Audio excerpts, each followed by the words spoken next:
اس پر کوئی پابندی نہیں، مذہبی جلوس نکلتے ہیں اس پر کوئی پابندی نہیں، لیکن مسلمانوں کے دو موقع آتے ہیں نماز پڑھنے کے، اور وہ بھی کہیں کہیں عیدگاہ سڑکوں پر ہے، ہر جگہ نہیں ہے، کہیں کہیں ہے۔ آپ کو خود اندازہ ہے، مختلف جگہوں میں آپ رہ چکے ہیں آپ حضرات، اور آپ نے دیکھا ہے، آپ اچھی طرح جانتے ہیں اس چیز کو کہ ہر جگہ عیدگاہیں جو سڑکوں پر نہیں ہے، اتفاق سے موانے میں ہے، میرٹھ میں ہے، یہ ایک اتفاق ہے، لیکن یہ ضروری نہیں۔ نہ مسلمانوں کو شوق ہے نماز سڑکوں پر پڑھنے کا، یہ تو چونکہ سال میں دو موقع آتے ہیں اور مسلمان کی یہ خواہش ہوتی ہے کہ ہم سب مل کر کے ایک ساتھ نماز پڑھیں عید کی، اسی میں خوشی محسوس کرتے ہیں، تو اس پر جو پابندی کی جا رہی ہے یہ تنگ نظری کی بات ہے، ہم اس کی بھی مخالفت کرتے ہیں۔ آدھے گھنٹے کے لیے 1 گھنٹہ مان لیجیے، ہم اب سے پہلے بھی عید آتی رہی ہے اور ہوتا رہا ہے، جب سے ملک آزاد ہوا اور ملک کی آزادی سے پہلے بھی یہ چلتا رہا ہے، ابھی چند سالوں سے بی جے پی کے دور میں یہ ایک نیا سلسلہ اور بالخصوص یو پی میں شروع ہوا ہے کہ صاحب سڑکوں پہ نماز نہ پڑھی جائے۔ یہ صرف یو پی میں ہوا ہے اور کہیں ہے ایسا بہت کم ہے، لیکن یہ ہمارے ساتھ برحق زیادتی ہے، ہم اس کو کور کر رہے ہیں، لیکن اس طرح کے قوانین بنانا اور صاحب اس طرح کی دھمکیاں دینا کہ صاحب اگر سڑکوں پر نماز پڑھی تو لائسنس ضبط کر لیا جائے گا اور صاحب پاسپورٹ ضبط کر لیا جائے گا، یہ زیادتی ہے مسلمانوں کے ساتھ۔ آخر کیوں دوسروں کے ساتھ کیوں نہیں ہے؟ بھائی دوسروں کے ساتھ بھی ہونا چاہیے۔ یہ دوہری پالیسی اور دوہرا رویہ ہمارے ملک کے لیے نقصان دہ ہے، اس لیے ہم احتجاجی طور پر اس بات کو بھی کہنا چاہتے ہیں کہ آپ ہمارے یہاں کے ذمہ دار ہیں، آپ ان باتوں کو ہماری اوپر تک پہنچائیں اور اس میں تبدیلیاں لانے کی کوشش کریں۔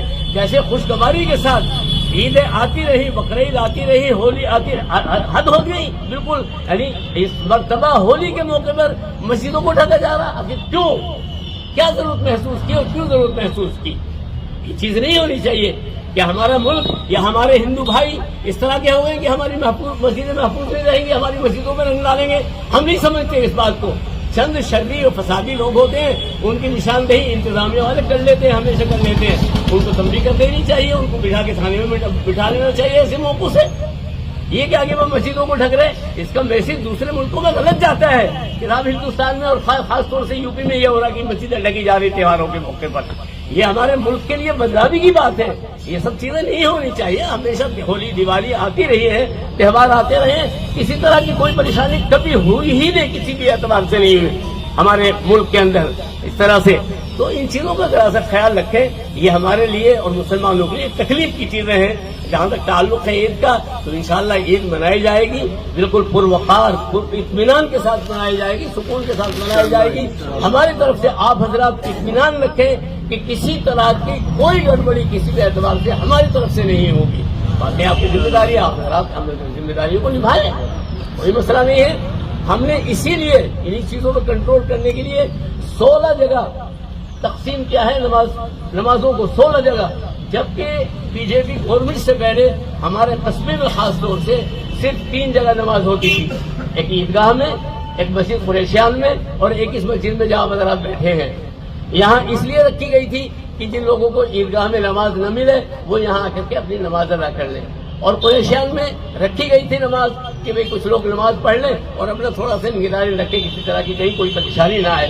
صرف 3 جگہ، 47 سال مجھے ہو گئے ہیں یہاں، 48واں سال ہے، 48 سال کے اندر صرف 3 جگہ نماز ہوتی رہی ہے اور بہت پرسکون طریقے سے ہوتی رہی ہے۔ ہمارے مکھیہ منتری کی طرف سے چونکہ اس طرح کے آرڈر آ رہے ہیں، اس لیے ہم نے اس کو فالو کرنے کے لیے 16 جگہ تقسیم کی ہے عید کی نماز کو، جبکہ مذہبی اعتبار سے ہمارے محمد صلی اللہ علیہ وسلم کی یہ تاکید ہے کہ عید کی نماز اور بقرعید کی نماز عیدگاہ کے اندر پڑھی جائے۔ مسلمانوں کا یہ سب سے بڑا اجتماع ہے حج کے بعد، سب سے بڑا اجتماع تو مسلمانوں کا حج کا ہے مکہ مکرمہ کے اندر، اور دوسرے نمبر عید کے موقع آتے ہیں مختلف شہروں اور قصبات میں اور شہروں میں۔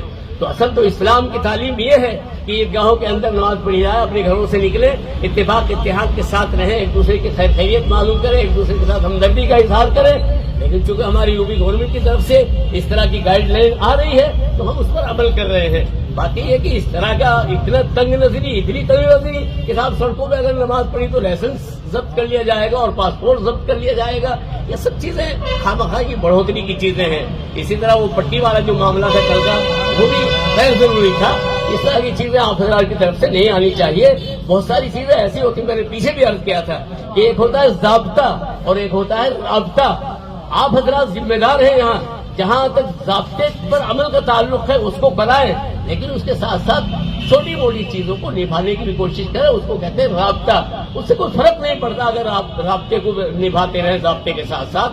وہ سب چلتا ہے اور چلتا آیا اور پوری دنیا میں چلتا ہے. اس کے لیے میری گزارش ہے کہ آپ حضرات تھوڑا سا ان چیزوں کا لحاظ رکھا کریں اور نظر انداز کر دیا کریں اگر کوئی چیز آتی ہے، یا کہہ دیا کریں سمجھانے کے طور پر کہ ایسا مت کرو، بس ختم قصہ. زیادہ لمبا قصہ نہیں ہے. اگر اس طرح سے پولیس کی طرف سے چھیڑخانی کی جائے گی یا اس طرح کی گرفتاریاں ہوں گی یا نام لکھے جائیں گے یا فوٹو کھینچے جائیں گے، اتا پتہ لکھا جائے گا، لوگوں کے اندر خلچان پیدا ہوتا ہے. 20 جگہ سے کل فون آ گیا، ایسا ہو گیا جی، ایسا ہو گیا جی، ایسا ہو گیا جی. میں نے کہا نہیں، اب آپ سے بات ہو گئی ہے اور کوئی مسئلہ نہیں ہے کسی طرح کا. ذرا اس دیر میں بے چینی پیدا ہو جاتی ہے پورے قصبے کے اندر. کوئی بھی اس طرح کا غیر ضروری واقعہ اگر سامنے آتا ہے تو میری یہ گزارش ہے آپ حضرات سے، آپ ذمہ دار ہیں، اس کا ذرا سا خیال رکھا کریں. بس گزارش ہے.